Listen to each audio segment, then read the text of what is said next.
회복이라는 제목으로 하나님 말씀 증거하도록 하겠습니다. 사랑하는 여러분, 오늘 모든 것이 우리 인생을 살아오는 것이 다 하나님의 은혜로 살아왔음을 오늘도 감사하는 여러분 되길 바랍니다.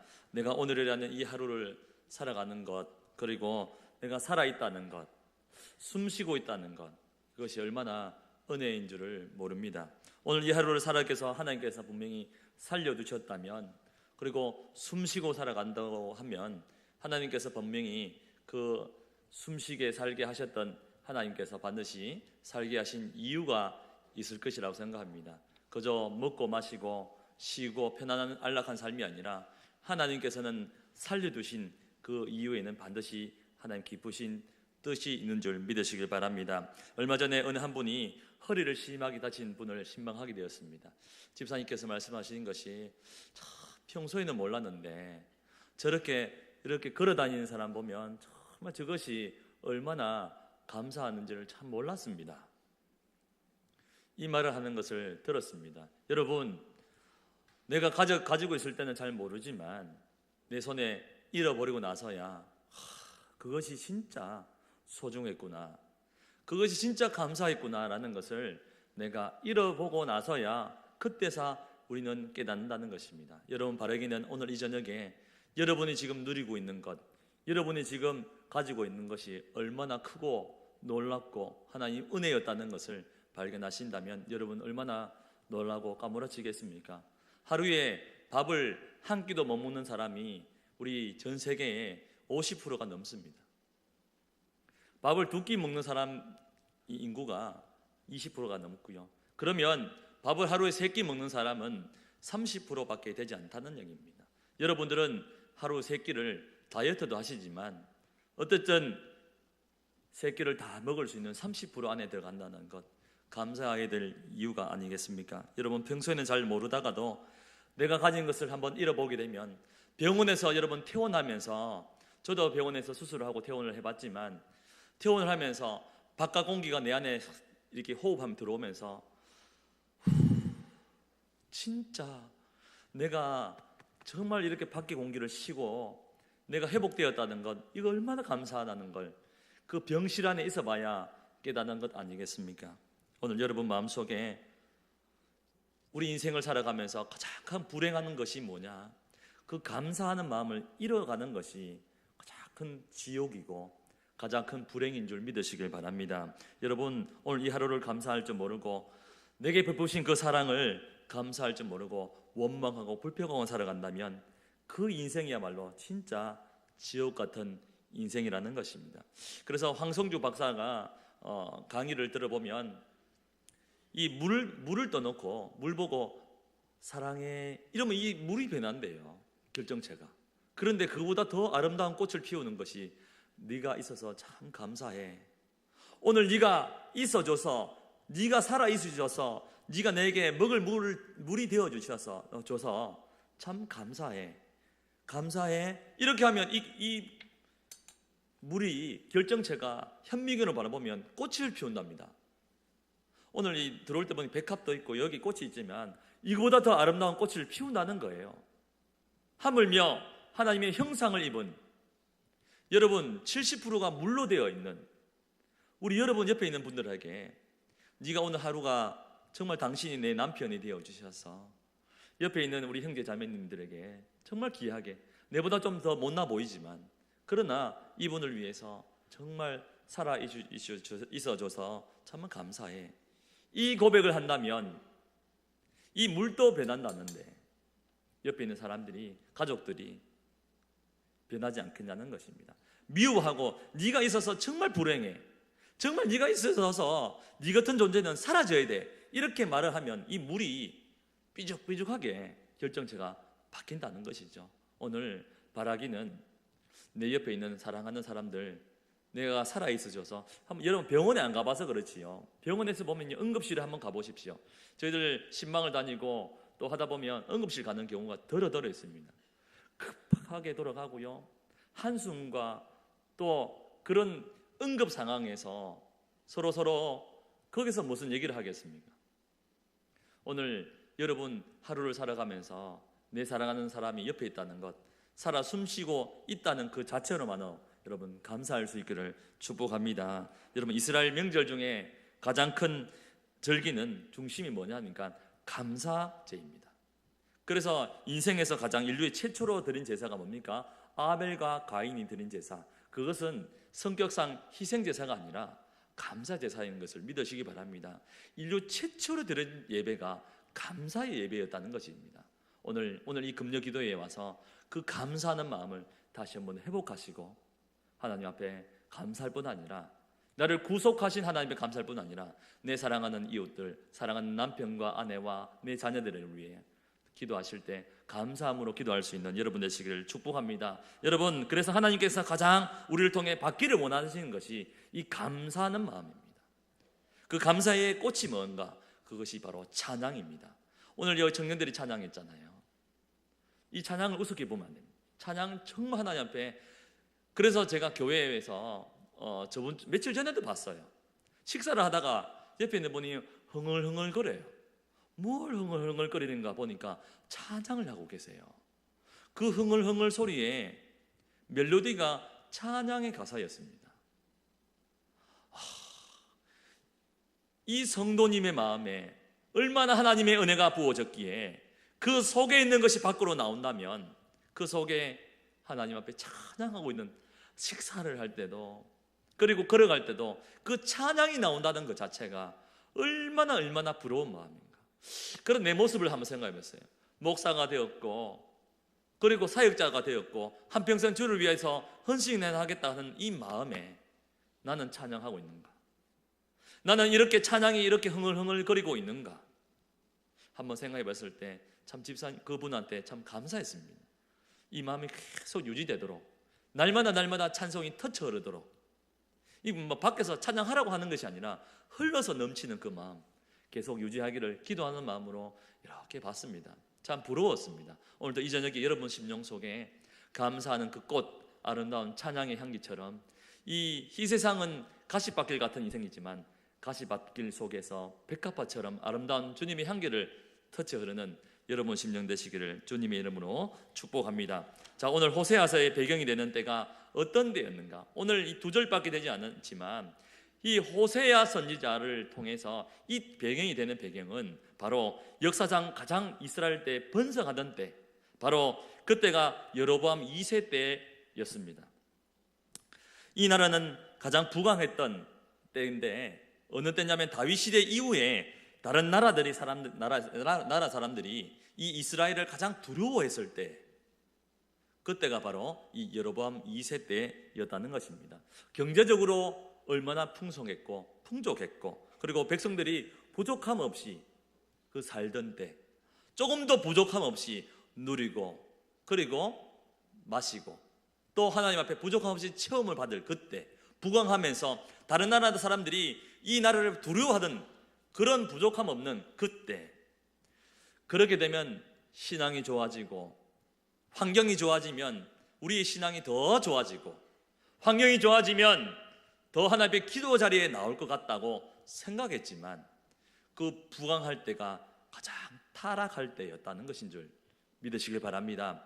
우리의 신앙에 환경이 좋아져서 신앙이 좋아지는 것이 아니라 납작 엎드리는 오히려 광야길로 접어들 때 아무것도 보이지 않는 사방이 가로막힌 어려움이 있을 때 오히려 더 기도할 때요, 그때가 주님을 만나는 때인 줄 믿으시길 바랍니다.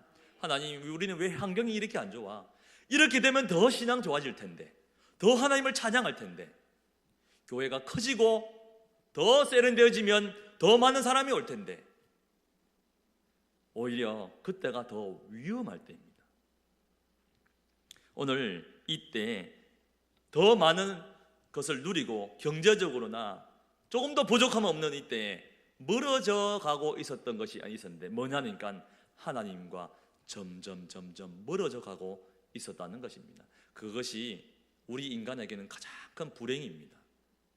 하나님 안에 있을 때, 진리 안에 있을 때 조금 부족해도 하나님께 감사하고, 내가 없을 때 오히려 하나님을 더 크게 누릴 때는 찬송하고, 아니 좀 못 먹으면 어떻노? 나나 먹으면 되지. 오히려 내가 또 같이 묵고 감사하면서 눈물을 흘릴 때가 더 감사하고 더 기쁜 거예요. 오히려 더 많이 벌고 더 많이 가졌을 때가 내가 신앙이 더 타락하고 더 기도하지 않을 때가 바로 그때라는 것입니다. 그래서 하나님은 이 타락한 이스라엘을 오랫동안 참았었습니다.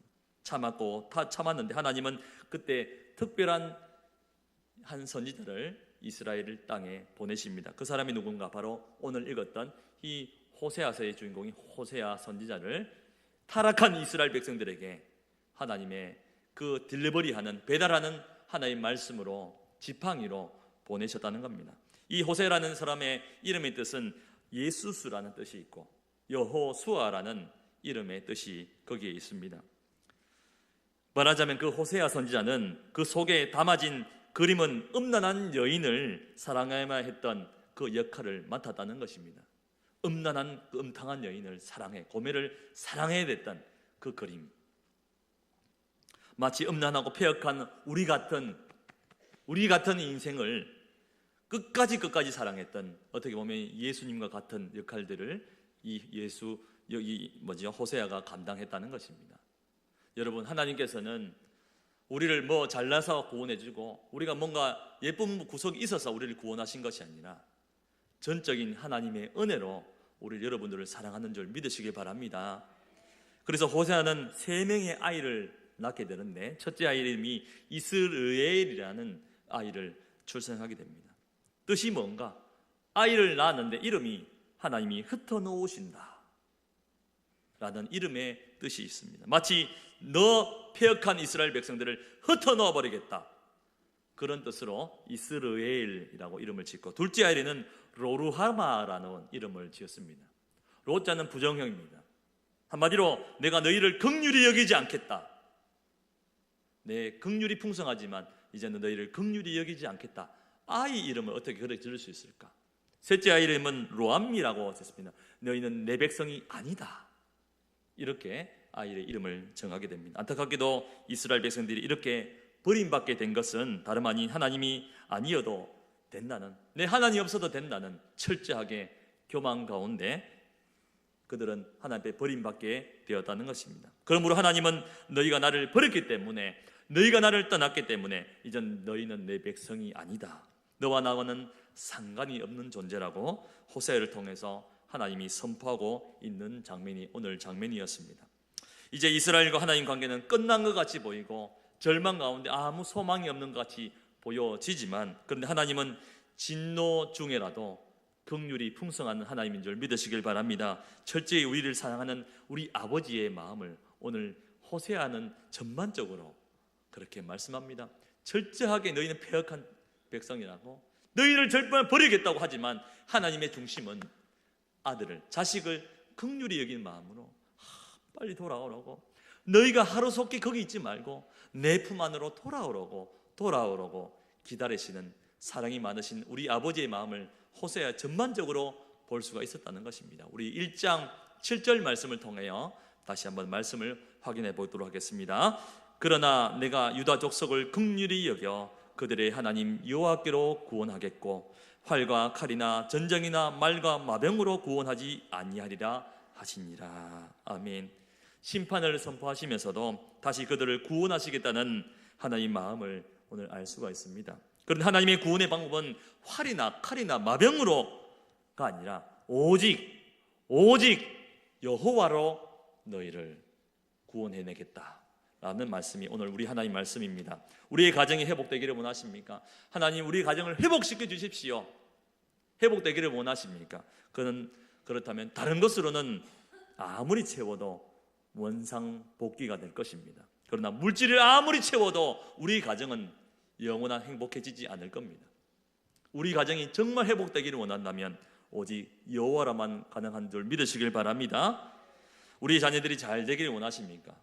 우리 자녀들이 좋은 대학 가고 좋은 취직을 해야 우리 아이들이 행복해지는 것이 아니라, 다른 것으로는 아니라 오직 여호와라만, 하나님 안에서만 우리 자녀들이 잘 되고 복되는 줄 믿으시길 바랍니다. 주 밖에는 나의 복이 없다는 것을 오늘 이 저녁에 하나님 앞에 감사할 수 있기를 바랍니다. 주 밖에는 나의 복이 없다는 것을 여러분 가슴판에 반드시 새기십시오. 돈을 많이 채우고 많은 것을 누려야 우리 자녀들이 잘 된다고 생각하는 그 착각에서 벗어나시길 바랍니다. 하나님의 자녀들은 물을 떠나서 물고기는 살 수 없듯이 주님을 떠나서는 한 방울도 한 발짝도 나갈 수 없고 한시도 살 수 없는 것이 뭐래? 우리 하나님의 백성들의 은혜라는 것입니다. 여러분, 우리의 가정, 우리의 자녀, 우리의 인생 모두 힘을 다해서 여호와의 이름을 그래서 오늘 이 저녁에 불러야 된다는 것입니다. 그것이 하나님 베푸신 회복의 유일한 방법이 이 방법밖에 없음을 믿으시기 바랍니다. 그래도 다른 종교에 가보십시오. 밖에 나가보십시오. 일로 가나 절로 가나 천국만 가면 되지. 돌에서 비나 갓바위에서 비나 교회를 가나 성당을 가나 어디를 가나 내세에서 그냥 천국에 가서 잘 되면 되지. 그럼 뭐 하려고 어떻게 하면 됩니까? 물어보십시오. 정성을 다하면 되지요. 감동을 하겠지요. 절대 안 됩니다. 우리의 유일한 회복의 길, 구원의 길은 오직 여호와 한 분뿐임을 믿으시기를 축복합니다. 그리할 때 로루하마가 루하마가 되는 겁니다. 너희는 내 백성이 될 것이다. 그리고 리루암미는 뭡니까? 안미가 된다. 내가 너희를 긍휼히 여기는 백성이 될 것이다. 하나님 오늘 이 밤에 여러분들을 긍휼히 여기시고 너는 내 자녀라고 오늘도 이 자리에 불러 세운 줄 믿으시기 바랍니다. 그래야 할 때 우리는 다른 것 바라보면 안 됩니다. 아이고 목사님이 뭐 이렇게 또 올라왔네 하면서 주일날 올라오면 이게 아니라 오늘 하나님 여기서 누가 말씀을 전하신지를 잘 보십시오. 성령님이 오늘 여러분에게 주신 말씀이라면 가슴판에 탁 새기시고 그렇구나. 내가 오늘 여호와 이름을 불러야 되겠구나. 내가 하나님 이름을 찾아야 되겠구나. 우리의 자녀들에게 꼭 필요한 것은 예수 그리스도구나. 오늘도 그 한 번만 바라보시는, 그래서 어디를 가든지 여호와만 존경해야 되는 역사가 일어나시기를 주님의 이름으로 축복합니다. 이것이 바로 우리 자녀들이 살 길이요, 우리의 가정이 살 길이요, 우리 나라와 민족과 한국교회가 살 유일한 길인 줄 믿으시길 바랍니다. 하나님께서 우리의 인생 가운데 다가오셔서 이렇게 다가오시기를 시작합니다. 다가오셔서 무엇 하는가? 첫 번째로 한번 말씀 보겠습니다. 광야로 우리를 인도하신다. 하나님 우리를 다가오셔서 우리에게 탄탄한 고속도로로 인도하면 좋겠는데 우리 인생길에 다가오셔서 하나님 우리를 오히려 광야길로 인도하신다고 말씀합니다. 우리 14절 말씀 다 같이 한번 읽겠습니다. 14절 말씀입니다. 그러므로 보라, 내가 그를 타일러 거친 들로 데리고 가서 말로 위로하고. 아멘. 우리는 하나님 좀 잘 되도록, 하나님 좋은 아파트로, 물론 좋아요, 좋은 아파트도 좋고 좋은 환경도 좋지만 하나님께서는 그런 길로 우리를 인도하지 않고 사랑하는 자녀를 거친 들로 인도해내겠다. 아직 이스라엘 백성들은 하나님께로 돌아오지 않았습니다. 그러나 하나님은 스스로 약속하십니다. 그들이 돌아오는 과정을 이미 생각하시고 미리 예견하시고 그들을 축복하시는데 그 행복의 시작은 바로 너희를 광야에서 내가 너희를 설득할 것이다. 여기서 말하는 거친들은 바로 광야라는 뜻이죠. 여러분, 이스라엘 광야에 다녀온 사람들의 얘기를 들어보면 이렇게 한다. 버스가 이렇게 가다가 이제 관광객들을 내립니다. 내리면 몇 시까지 돌아오세요 하면 이제 보니까 덥거든요. 덥고 아무것도 없는 막막한 사막길에 보니까 아이고 뭐 아무것도 없네 하고 이제 걸어오는데 버스가 이제 타러 오는 쯤 되면 버스가 앞으로 쭉 간대요. 그럼 저 버스가 왜 이래 하면서 그럼 다시 쫓아온답니다. 그럼 그 버스는 또 도망친답니다. 이렇게 하기를 한 30분. 그러다가 버스를 타면 막 이제 장로님 집사님들이 막 화를 낸대요. 이 양반아 하면서 뭐 하는 거고 막 이렇게 얘기하신답니다. 그러면 기사가 이렇게 가이드가 얘기한대요. 30분도 힘드셨죠.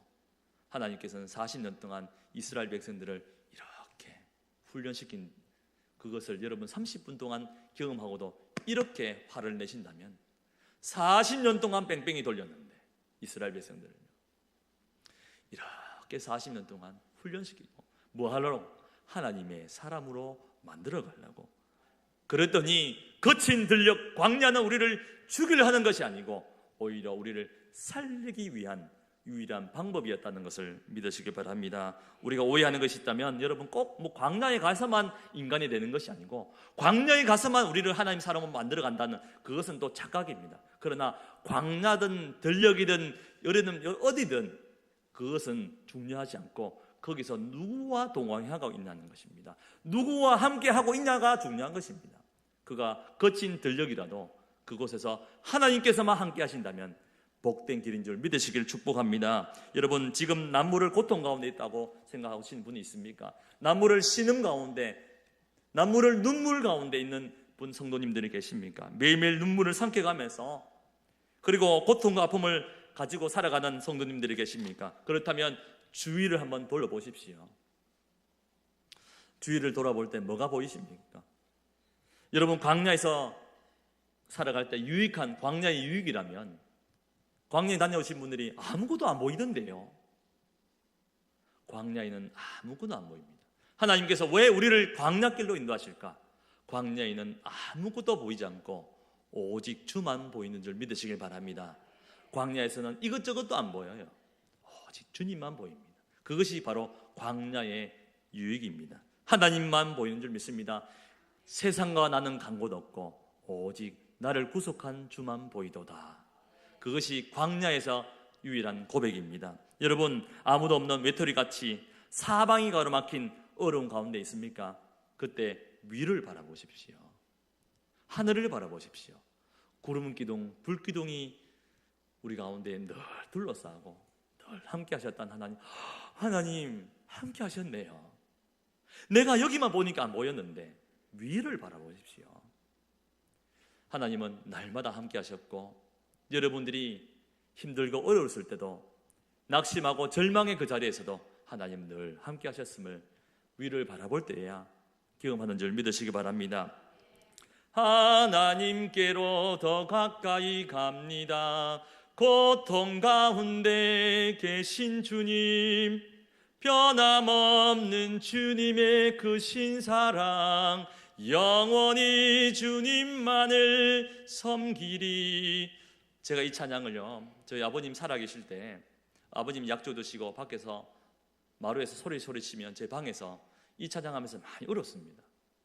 하나님, 고통 가운데 어찌 하나님 우리 가정을 좀 의해해 보십시오.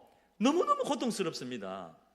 이럴 때 고통 가운데 함께하는 하나님을 방에서 많이 경험했습니다. 얼마나 많이 울었는 겁니다. 하나님, 하늘 문을 여시고 우리의 가정에도 은혜의 소낙비를 좀 내려주십시오. 이렇게 눈물 흘리고 기도할 때 하나님 우리 가정에 은혜의 소낙비를 내려주시고 저를 목회자로, 제가 뭐 대단하고 저는 아무 보잘것없는 이 보리자루 같은 인생을 하나님께서는 만들어 가시더라는 것입니다. 얼마나 감사하던지요. 여러분, 힘들고 어려울지라도 하나님을 바라보시길 바랍니다. 내가 서 있는 곳이 광야 같고 들녘 같은 어려움이 있습니까? 그러나 그 거친 들녘에서 절대로 하지 말아야 될 것은 원망입니다. 원망, 불평하지 말고 그 광야는 하나님을 찾고 구하는 곳인 줄 믿으시기 바랍니다. 지금도 오늘 제가 아는 분 중 한 분 중에는요, 이 간암 말기, 나이가 40인데 간암 말기입니다. 오늘 우리 저녁 기도할 때는 같이 좀 기도해 주십시오. 간암 4기인데 갑자기 응급실로 실려갔대요. 그 가족이 누구만 보이겠습니까? 오직 하나님만 보이는 겁니다. 나이 40에 딸 4살인데 간암 말기로 지금 응급실에 실려가는 가족들이 지금 바라는 것이 뭐겠습니까? 살아나오는 겁니다. 당신이 오늘 하루 살아있어 줘서 얼마나 감사한지. 하루속히 회복되는 것이, 그래서 하나님만 바라보는 것이 그 가정의 유일한 소망 아니겠습니까? 여러분, 광야는 내가 누리는 곳이 아니라 하나님을 찾는 곳인 줄 믿으시기 바랍니다. 마지못해 억지로 걸어가는 장소가 아니라 그 거친 들녘에서 하나님을 경험하고 만나는 귀한 장소가 바로 광야입니다. 힘들고 어렵습니까? 여러분, 하나님은 그곳에서도 구하는 자에게 오늘 이 밤에도 만나주신 줄 믿으시기 바랍니다. 지금 사망의 엄침한 골짜기를 지나가는 그 청년의 삶 속에도 하나님을 만나주시고 있는 것입니다. 하나님은 우리가 사는 인생길을 걸어가는 동안에 이런 거친 들로 우리를 타일러서 데리고 간다고 오늘 14절에는 말씀합니다. 왜 그것으로 우리를 데려갈까요? 광야에 또 유익한 유익이 있다면, 그곳에만 정말 중요한 것이 있다면 그곳에서는 우리가 손에 붙잡고 있는 것을 놓을 수 있는 장소가 바로 그 장소라는 것입니다. 세상에서 내가 꼭 붙잡고 있었던 이 두 손을 놓을 수 있는 방법은 광야에서만 놓을 수 있다는 것입니다. 사랑하는 여러분, 우리가 가끔씩 장례식장에 가보면 무슨 생각이 들던가요? 장례식장에 가면 내가 이 생각이 듭니까? 내가 열심히 돈 많이 벌어가 본때를 보여주겠다, 이 생각이 들겠습니까? 좋은 아파트를 많이 사야지, 좋은 차를 사야지, 이 마음이 들겠습니까? 장례식장에서는 소중한 사람이 생각날 겁니다. 아이고, 이제 남편한테 잘해야지, 우리 애들한테 이제 잘해야지. 진짜 소중한 것이 무엇인지를 그 마지막에 가면 보인다는 것입니다. 여러분, 그래서 우리는 가끔씩 인생의 막다른 길을 만나면 진짜 소중한 것과 소중하지 않는 것이 구분되는 시간이 바로 그 시간입니다. 광야에서는 바로 그 시간을 만나는 것입니다. 우리네 인생 그 거친 들로 가보지 않으면 뭐가 뭔지 모르고 내 밖에 아닌 다 내 위주입니다. 그러나 마지막 그때에 가면 그 거친 들녘에 가서야 진짜 소중한 것이 무엇인지를 발견하는 시간이 바로 그 시간입니다. 그래서 우리는 광야에서도 감사하며 찬송할 수 있는 것입니다. 어린아이를 둔 집에, 아기를 둔 집에 만약에 집에 불이 났다고 해봅시다. 그런 일이 있다고 칩시다. 그런데 그 부모가 돈을 먼저 들고 나오겠습니까? 좋은 옷을 먼저 들고 나오겠습니까? 생각지도 않고 애를 엎쳐갖고 나오지 않겠습니까? 위급한 상황을 만나면 소중한 것이 가장 먼저 드러나고 생각나는 것처럼 우리 인생 가운데 어려움이 닥치고 문제 가운데 광야로 인도받게 된다면 그곳에서는 오직 유일하신 주님만 보이는 줄 믿으시기 바랍니다. 왜 그것이 보이는가? 왜 하나님만 보이겠습니까? 가장 소중하기 때문에 그렇습니다. 우리 인생의 불같은 시험과 거친 들녘에서 우리는 진짜 소중한 것을 머리로 알게 된 것이 아니라 경험으로 알게 되는 것입니다. 그 시간, 오늘 이 밤에 거친 들녘으로 날마다 인도하셔서 우리를 만나시고 우리를 타일러 세워가시는 우리 소중한 하나님 앞에 날마다 감사함으로 찬송함으로 영광 돌리시는 여러분 되시기를 주님 이름으로 축복합니다. 두 번째는 우리 하나님은 우리를 어디로 인도하시는가? 하나님은 우리로 절망에서 소망으로 인도하시는 하나님인 줄 믿으시기 바랍니다. 우리 15절 말씀 다 같이 한번 읽겠습니다. 15절 말씀입니다. 거기서 비로소 그의 포도원을 그에게 주고 아골 골짜기로 소망의 문을 삼아 주리니 그가 거기서 응대하기를 어렸을 때와 애굽 땅에서 올라오던 날과 같이 하리라. 아멘. 오늘 하나님은 아골 골짜기로 무슨 문을 삼는다고 말씀합니까? 소망의 문을 삼겠다. 여기서 아골 골짜기가 어떤 골짜기입니까? 어떤 아픔의 역사가 있는 줄 여러분 잘 아시지 않습니까? 이스라엘 백성이 10배나 더 큰 여리고성을 하나님의 은혜로 무너뜨리고 난 뒤에, 승리하고 난 뒤에 10분의 1도 안 되는 아이성 전투에서 무너지게 철저하게 피하게 됩니다. 그래서 그 이유를 살펴봤더니 그것이 원인이 아간의 탐욕 때문이었다. 그래서 그 아골 골짜기에 이 아간을 묻고 돌무더기에 묻어서 그곳을 바로 아골 골짜기 무덤이 되고, 그리고 거기에는 괴로움이다라는 별명을 붙이게 된 것 아니겠습니까? 하나님께서 왜 이스라엘 공동체에게 이런 형벌을 주셨을까요? 그냥 자기 아간이 좀 가져갔으면, 아이고 뭐 전리품 좀 가져갔는데 됐다 그 다음부터 그러지 말해 이러면 되는데 왜 꼭 그 사인을 주셨는가? 왜 돌무더기를 모아놓고 아골 골짜기를 해놓고 괴로움이라고 이름을 붙이면서 왜 이스라엘 백성들을 다 보도록 그렇게 해주셨을까? 왜 그렇게 사인을 하셨을까? 하나님께서는 왜 이스라엘 공동체에게 왜 형벌을 주셨습니까? 왜 고통을 기라는 이 사인을 남기셨을까? 그 궁극적인 목적은 바로 우리의 소망 때문에 그렇습니다. 소망을 주기 위해서 하나님께서는 그런 일들을 하셨다는 것입니다. 이 백성이 다시는 이 악한 길에서 들어서지 않도록, 그리고 그들을 고치시기 위해서 하나님은 은혜와 기쁨으로 나아가기 위해서 하나님께서는 이러한 사인을 주신 줄 믿으시길 바랍니다. 하나님은 그 아골 골짜기를 무엇을 삼는가? 너희는 그 아골 골짜기를 통해서 내가 너희를 소망의 문으로 인도하실 것이다 라고 말씀합니다. 우리 인생에 닥치는 저주같이 보이는 슬픔도 그것이 절망과 슬픔으로 끝나는 법이 없다는 것입니다. 언제나 하나님은 그 인생에 불어닥치는 아골 골짜기 같은 실패의 현장에서도 하나님은 소망의 문을 열어가시는 하나님인 줄 믿으시길 바랍니다. 지금 내 인생 가운데 칠흑 같은 어둠이 임했고 고통이 여러분 가운데 엄습했다면 한 치 앞도 보이는 앞이 보이지 않는 삶이라 할지라도 거기서 끝이 아니라 반드시 소망의 문 대신 우리 하나님이 여러분을 열어가신 줄 믿으시길 바랍니다. 재정의 문제이든지 건강의 문제이든지 관계의 문제이든지 하나님께서는 반드시 우리 인생에 아골골짜기 같은 어려움을 만나게 하셨을 때는 그곳에 반드시 하나님의 소망의 문을 감춰두시고 우리를 그리로 인도하셨다. 우리를 넘어뜨리려 한 것이 아니라 내가 너에게 소망을 주기 위해서 너희 가정에 이러한 문제, 저런 아골골짜기 같은 그런 아픔이 있었다. 그러고 말씀하는 것입니다. 놀랍게도 하나님은 여러분의 마음을 바뀌어가는 그 순간 여러분의 환경이 어떠하든지 아골골짜기에 소망을 보도록 모든 환경을 바꾸어 가신 좋으신 하나님인 줄 믿으시길 축복합니다. 거기서 우리 다시 한 번 더 15장 후로 한번 뒤를 보시겠습니다. 다시 한번 보겠습니다. 그가 거기서 응대하기를 어렸을 때와 애굽 땅에서 올라오던 날과 같이 하리라. 아멘. 무슨 말입니까? 애굽 땅에서 이 백성들이 나올 때 무슨 밤을 지났습니까?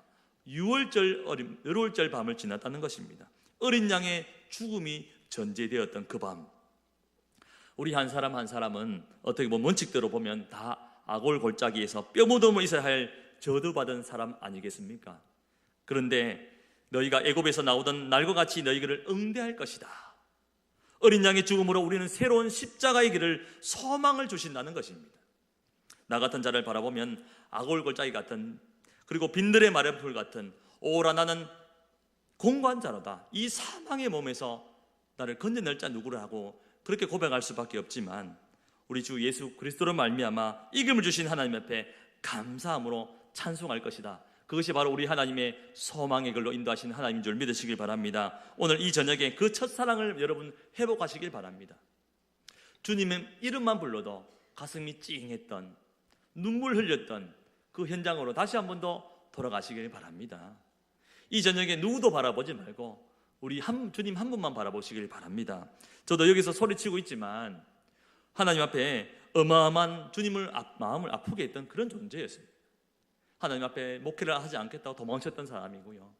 하나님 마음을 얼마나 아프게 했던지 저는 전도사 때 제가 설교 제일 잘한 줄 알았습니다. 왜냐하니까 설교할 때 하나님께서 음성을 주셨거든요. 언제 네가 했느냐, 이 또렷한 음성 가운데 이거 설교 내가 하는 것이 아니네, 하나님께 하시네. 이러니까 정말 대박이 났을 때가 있었습니다.